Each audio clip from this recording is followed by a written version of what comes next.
Selfie at Machu Picchu. Machu Picchu sits at 7,970 feet above sea level in the Andes Mountains of Peru, balanced on a narrow ridge above the Urubamba River Gorge. It is one of the most visited archaeological sites on Earth, drawing more than 1.5 million visitors every year. The citadel is ancient, the stonework precise, and the drops at its edges are sheer. The site is also extensively managed. Peruvian authorities and park staff maintain a system of barriers, ropes, and signage throughout the grounds. Restricted zones are marked clearly. Signs in multiple languages communicate the same message at the boundaries: do not cross. The barriers are not suggestions. They exist because the terrain beyond them offers no second chances. The ridge on which the citadel stands drops away on multiple sides into a gorge that is hundreds of feet deep. The stone surfaces are uneven, worn smooth in places by centuries of weather, and the mist that rolls in off the surrounding mountains makes footing unpredictable even on designated paths. On a clear morning in 2015, a tourist had been moving through the site with the rest of the day's crowd. The light was good. The views from the legitimate vantage points were expansive. Photographers, both professional and amateur, were positioned throughout the grounds, and the practice of photographing oneself against the backdrop of the ruins was common enough that it had become part of the site's daily rhythm. Guides moved groups through the terraces. Vendors operated outside the main gates. The machinery of high-volume tourism was running normally. Near one of the site's cliff-adjacent viewpoints, the tourists stepped beyond a barrier. The terrain on the other side of that barrier is not maintained. It is not graded, not stabilized, and not inspected for visitor safety because visitors are not supposed to be there. The ground is irregular. The exposure is immediate. There is no gradual slope,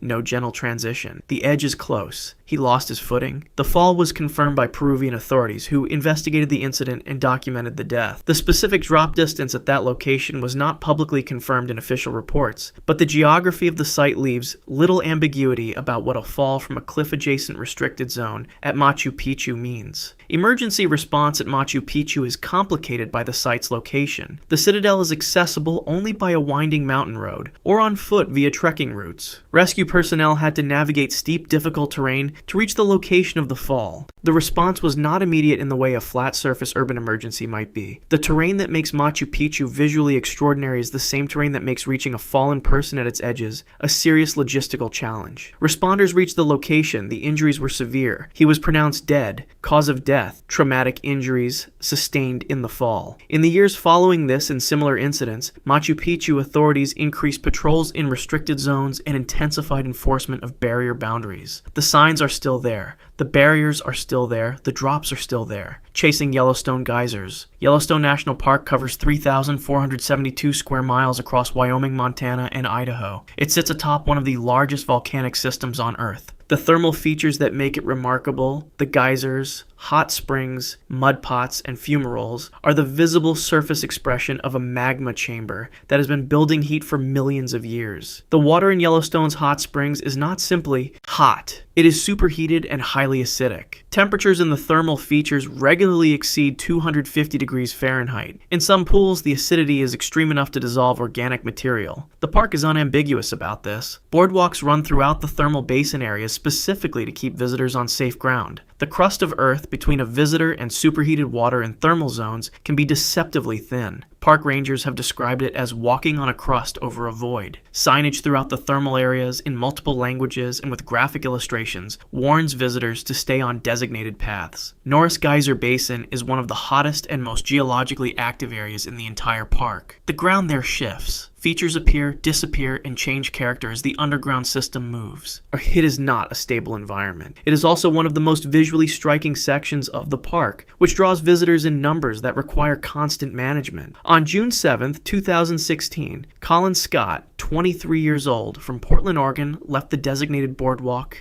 in a thermal area near Norris Geyser Basin. He was with his sister, Sable Scott. The area they entered was prohibited. The reasons for the prohibition were posted clearly before they left the boardwalk. Scott moved off the designated path into ground that visitors are explicitly forbidden from entering. He slipped. He fell into a hot spring. The water temperature in Yellowstone's thermal features in that area regularly exceeds boiling point. The specific temperature of that pool was not publicly confirmed in official reports, but the park's documentation documentation of the thermal environment at Norris leaves no uncertainty about what immersion in those waters means. Sable Scott witnessed the incident and reported it to park rangers. Rangers responded. A lightning storm moved into the area that evening and prevented an immediate recovery attempt. Access to the site was unsafe. The rangers could not enter the thermal area during the storm. They withdrew and waited. The decision to wait was the correct one. Entering an active thermal area during a lightning storm, in the dark, to approach a pool of superheated acidic water would have placed rescuers in conditions that could not be safely managed. Yellowstone's thermal zones are hazardous enough in full daylight with stable weather. The combination of darkness and electrical storm made any approach impossible. When rangers returned the following day to attempt recovery, Scott's body had been almost entirely dissolved. The acidic, superheated water had done what Yellowstone's signage warns it will do. The park confirmed that no recoverable remains could be retrieved from the site. Colin Scott was pronounced dead. Cause of death: injuries consistent with immersion in superheated acidic water. No remains were recovered. The specific temperature of the Norris thermal features where Scott fell is documented to regularly approach or exceed boiling point. Park records describe the water as superheated and highly acidic. The combination of temperature and acidity is what accounts for the absence of recoverable remains. The park's own incident report, released following a Freedom of Information Act request, confirmed that when rangers returned the day after the incident, they were able to recover only a few personal effects. The water had done the rest. Rangers described the pool as a superheated acidic hot spring. There was nothing further they could do.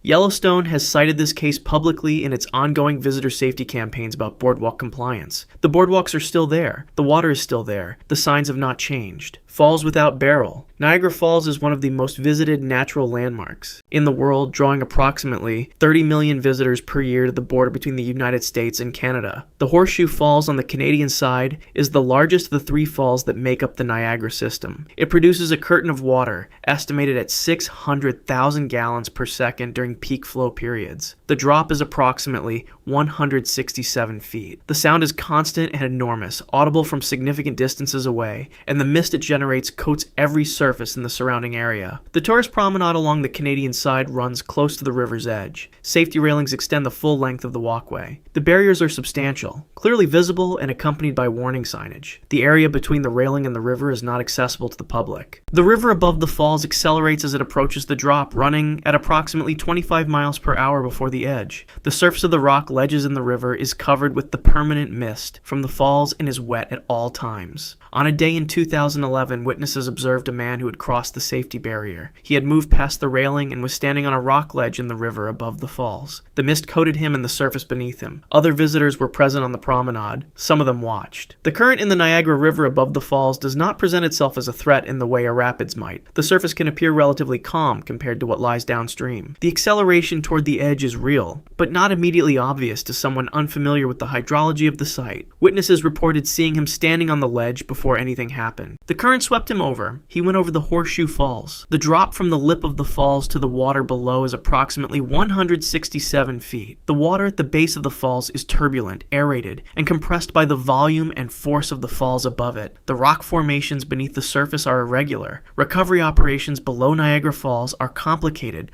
by currents, depth, and underwater terrain that make navigation extremely difficult. Niagara Parks police were notified immediately. Recovery operations were initiated in the river below the falls. The conditions in the plunge pool and the downstream river made recovery a significant challenge. The man's identity was established by authorities. He was pronounced dead. Cause of death: fatal injuries sustained in the fall over Horseshoe Falls. The Horseshoe Falls has claimed a number of lives in this way over the years, not through organized barrel attempts, but through the quieter, less publicized accumulation of incidents involving people who crossed barriers that were installed specifically to prevent exactly what happened to them. The promenade is crowded. The view is extraordinary. The falls produce a physical sensation, a rumble felt in the chest, a mist that coats the skin, a roar that makes conversation impossible. The experience of being close to that volume of moving water exerts a kind of gravitational pull on attention that is difficult to describe. The barriers exist precisely because that pull exists. The river above does not look like what it is until it is too late. Swept over Victoria. Victoria Falls sits on the border between Zambia and Zimbabwe in southern Africa. It is recognized as the world's largest waterfall by the combined measurement of width and height. At peak flow, the falls carry more than 500 million liters of water per minute over a drop of approximately 354 feet into the Batoka Gorge below. The sound carries for miles.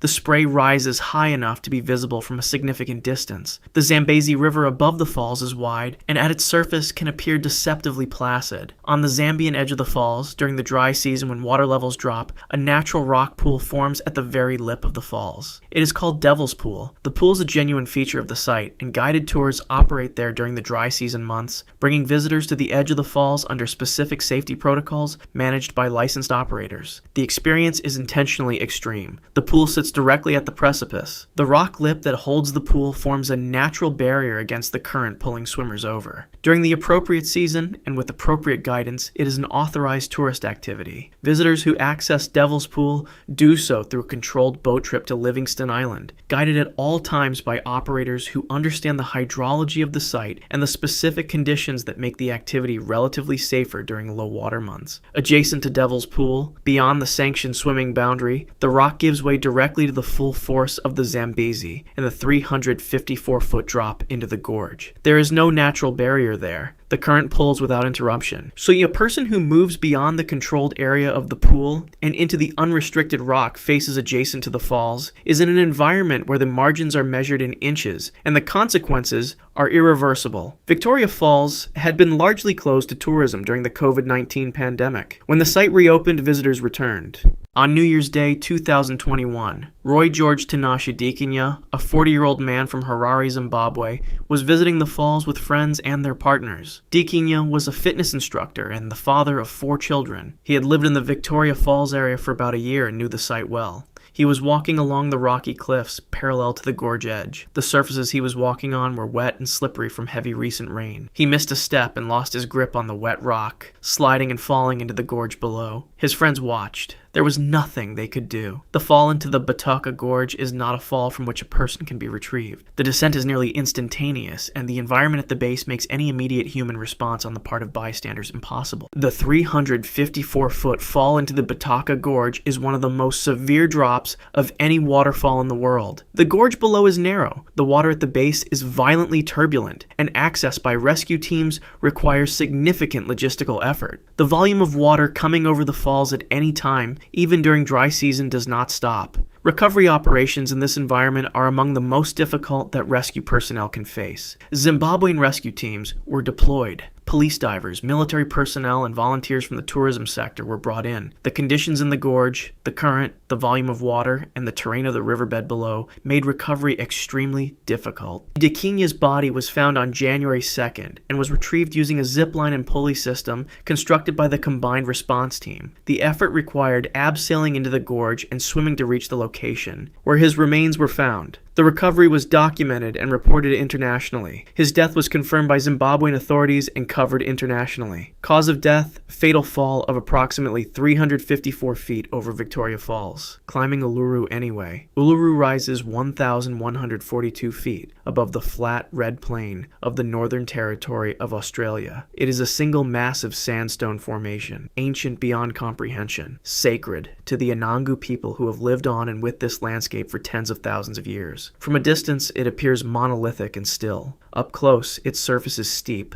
uneven, and in places almost vertical. The sandstone is smooth where decades of footfall have worn it, and rough and loose in other sections. There are no handholds. In the 1970s, a chain was bolted to the rock along the main climbing route to give visitors something to grip. The Ananga asked tourists not to climb. They asked for decades. They posted signs at the base of the rock in multiple languages. They spoke publicly, through their representatives and through the formal mechanisms of land management, explaining that Uluru is deeply sacred and that the climb itself is culturally harmful. They also explained, consistently and plainly, that the rock kills people. Temperatures in the Northern Territory regularly exceed 104 degrees Fahrenheit. The surface temperature of the rock in direct sun is substantially higher. The climb gains elevation quickly on exposed stone with no shade. Dehydration at this elevation and in this heat accelerates faster than most visitors anticipate. The chain that assists climbers climbers ends before the summit. The upper sections of the route are fully exposed and steep. When the rock is wet, it becomes extremely dangerous. Winds on the rock are unpredictable. From 1950 to 2019, at least 37 people died on Uluru. The deaths were documented by Parks Australia. The causes were cardiac events, falls, and heat-related illness. The majority of fatalities were middle-aged or older tourists who arrived at the base of a large, hot, steep rock without adequate water, without appropriate footwear, and in some cases without any understanding of the terrain they were about to enter. Ambulance response in one of the most remote locations in Australia required significant time. Helicopter evacuation was often the only viable option, and it could not always arrive in time. The pattern did not stop. Visitors continued to climb. The signs remained at the base. The Anangu continued to ask. The deaths continued to accumulate. Tourists arrived by tour bus and rental car from Alice Springs, read the signs at the base requesting they not climb, and climbed anyway. Some of them did not come back down without medical assistance. Some of them did not come back down at all. The rescue burden fell on park rangers and helicopter crews, operating in one of the most logistically demanding environments in the country. Each death required communication with a family somewhere in the world about why their relative had not made it back from a rock in the Australian outback. Parks Australia, in consultation with the Yanang, announced a permanent ban on climbing Uluru. The ban took effect on October 26, 2019. The chain has been removed. The climb no longer exists as a legal option. 37 confirmed deaths. Causes: cardiac events, falls, and heat-related illness sustained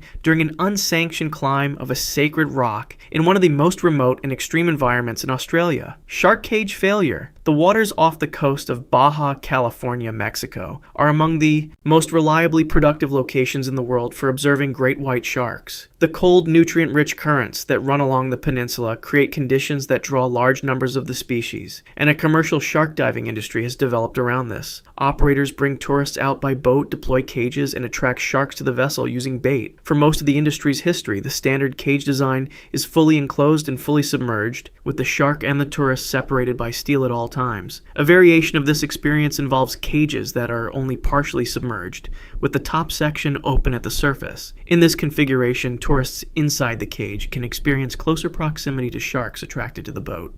The cage floats at the waterline with its upper portion accessible from the vessel above. It is a different risk profile than a fully enclosed, fully submerged cage. Viktor Dotsenko, 40 years old, from London, was participating in a shark cage diving excursion off Baja California aboard the vessel operated by Solmar 5 in September 2019. He was inside the cage. A great white shark had been attracted to the vessel. The shark breached into the open top section of the cage. The animal became entangled in the cage structure. The weight, the movement, and the force of a large great white shark becoming entangled in a partially submerged cage at the waterline created a situation that the cage's occupant could not avoid. Viktor Dotsenko sustained fatal injuries. The specific nature of those injuries was not confirmed in detail in official public reports. The crew responded immediately. They were on a vessel with an entangled shark and an injured man inside the cage. Emergency services were contacted. Dotsenko was removed from the water and transported, but he could not be saved. Mexican maritime authorities arrived and initiated a formal investigation. The open-top cage design and the protocols of the specific excursion format came under scrutiny. Whether the operation had violated any specific Mexican maritime regulation was, at the time of reporting, under investigation and was not formally concluded in available public records. Viktor Dotsenko, 40 years old, was pronounced dead. Cause of death: injuries sustained during the shark cage incident off Baja California in September 2019. Volcano Selfie death. Hawaii Volcanoes National Park sits on the Big Island of Hawaii and encompasses some of the most geologically active land on Earth. Kilauea is one of the most continuously active volcanoes in the world. For years, the Halemaumau crater at Kilauea's summit contained an active lava lake, a surface of molten rock that glowed visibly at night and generated a column of volcanic gas visible during the day. The park draws more than 2 million visitors per year. It is for most of them an experience that exists safely at a distance. The park maintains that distance deliberately. Fenced and roped barriers run along the crater rim at designated viewing areas. Warning signs detail the specific hazards: sulfur dioxide gas, which the volcano releases in quantities that can be life-threatening; unstable ground along the crater rim rim and the sheer drops into the crater itself. Rangers patrol the viewing areas. The barriers are not decorative. In the closed areas beyond the barriers, the ground along the rim is not maintained or inspected for visitor use. The terrain is volcanic, irregular, and in sections actively unstable. The drop into Halemaumau crater is severe. Lava temperatures in an active lava lake exceed 1,000 degrees Celsius. The crater environment renders any recovery operation impossible. In January 2017, a 35-year-old man went off-trail in a closed section of the crater rim at Kilauea. He had moved beyond the designated viewing boundary into an area explicitly marked as prohibited. The National Park Service confirmed the details of the incident. He fell from the crater rim. He went into the crater. The NPS confirmed that the crater environment made any rescue attempt impossible from the moment of the fall. Rangers responded to the area. Recovery was assessed as impossible. The volcanic environment, the heat, the toxic gas, and the drop precluded any approach to the location where he fell. The body was not recovered. The National Park Service confirmed the death. Cause of death: fall into Halemaumau crater at Kilauea Volcano. No remains were recovered. Gored at Pamplona. The San Fermin Festival runs every July in Pamplona, Spain. It has run with few interruptions since the early 17th century. The event draws hundreds of thousands of visitors to the city each year. The running of the bulls, the encierro, is the centerpiece. Every morning for 8 days, 6 fighting bulls are released from a corral and driven 875 meters through the narrow streets of Pamplona's old quarter to the bull ring. The streets are barely wide enough for the crowd of runners, and the bulls moving through them at the same time. Wooden barricades line the route. Medical teams and Red Cross responders are stationed at fixed points along the course. The bulls used in San Fermin are fighting bulls, bred specifically for aggression and physical power. They are not domesticated animals reacting unpredictably. They are large, fast, and dangerous by design. An adult fighting bull can weigh up to 1,100 pounds and run at speeds exceeding 30 miles per hour in short bursts. Their horns are long and forward-pointing.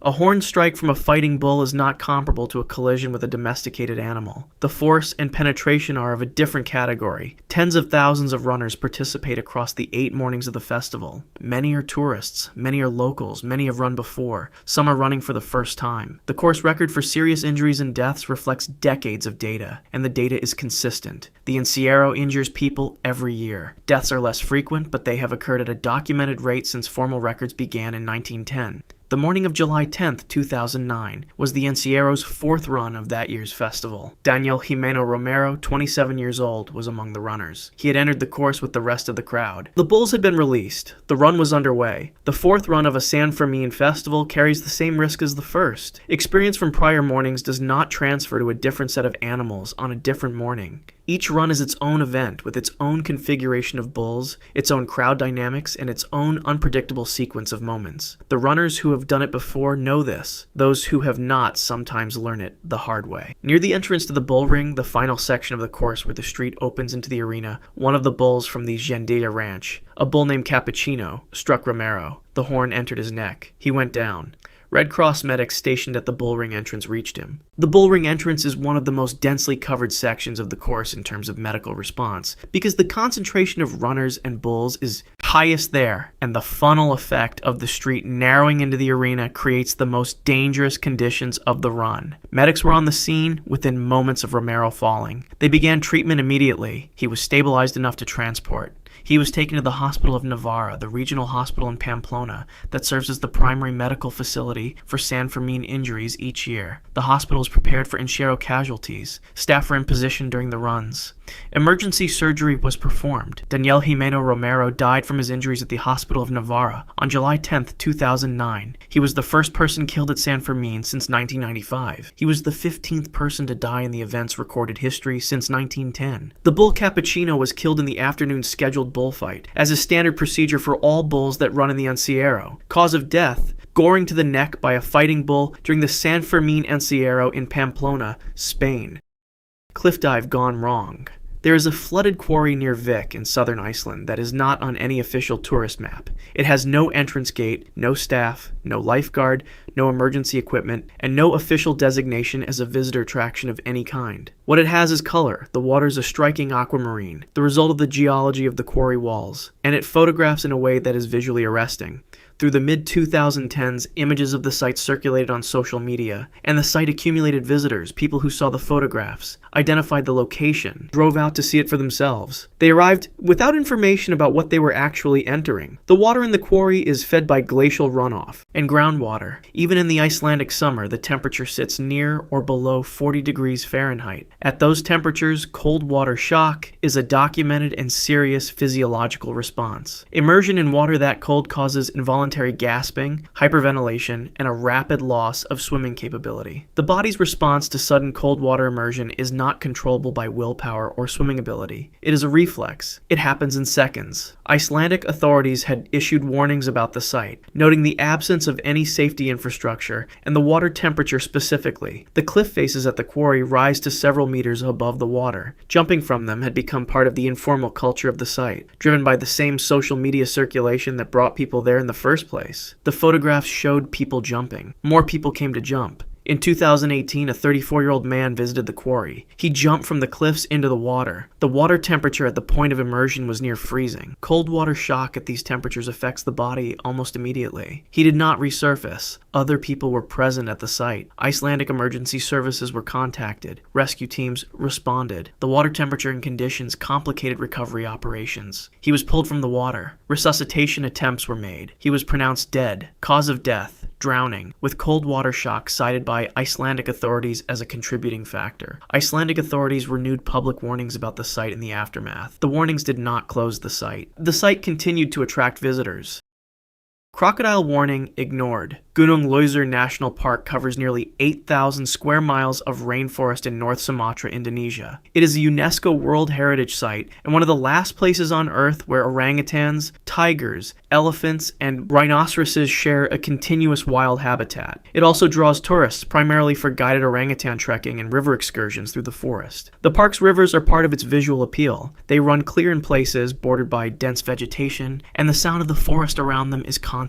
The Baharok River runs through a section of the park that is accessible to visitors. On its banks, and visible to anyone who reaches the water's edge, are warning signs. The signs warn of saltwater crocodiles. Crocodilus porosus, the saltwater crocodile, is the largest living reptilian species on Earth. Adults can exceed 17 feet in length and 1,000 pounds in weight. They are ambush predators, capable of remaining almost entirely still and submerged for extended periods, and they are extremely fast in the water. They are not animals that telegraph their approach. They are not animals that warn before striking. The park's warnings about the river are not precautionary in the abstract sense. Saltwater crocodiles inhabit these rivers. They are present. The signs reflect a documented and ongoing reality. Lona Nelita, 28 years old, from the Netherlands, was visiting Gunung Leuser National Park in December 2018. Other tourists and guides were in the area. The warning signs at the river's edge were present. She entered the Baharok River. A saltwater crocodile attacked her. Park rangers and local authorities were alerted. A search and recovery operation was launched. Conditions in the river where crocodiles remained present required careful coordination of the recovery effort. Her body was recovered from the river. Indonesian authorities and the Langkat Regency Police confirmed the incident and launched an investigation. The crocodile involved in the attack was subsequently captured by authorities. Lona Nelita, 28 years old, was pronounced dead. Cause of death: fatal crocodile attack. In the Baharok River, Gunung Leuser National Park, North Sumatra, Indonesia, December 2018. The saltwater crocodile is not a creature that operates with any ambiguity about its intentions. It does not bluff. It does not charge and retreat. When a saltwater crocodile initiates an attack, it does so from concealment and with the full application of its physical capability. The species has been present in the river systems of Sumatra for millions of years. The warnings posted at the Baharok River exist because the animals are there, because they have attacked before, and because the signs represent the most the park can do to communicate a hazard that it cannot remove. The hazard is the habitat. The park does not exist to remove it. If you want to see more, click the video on screen now.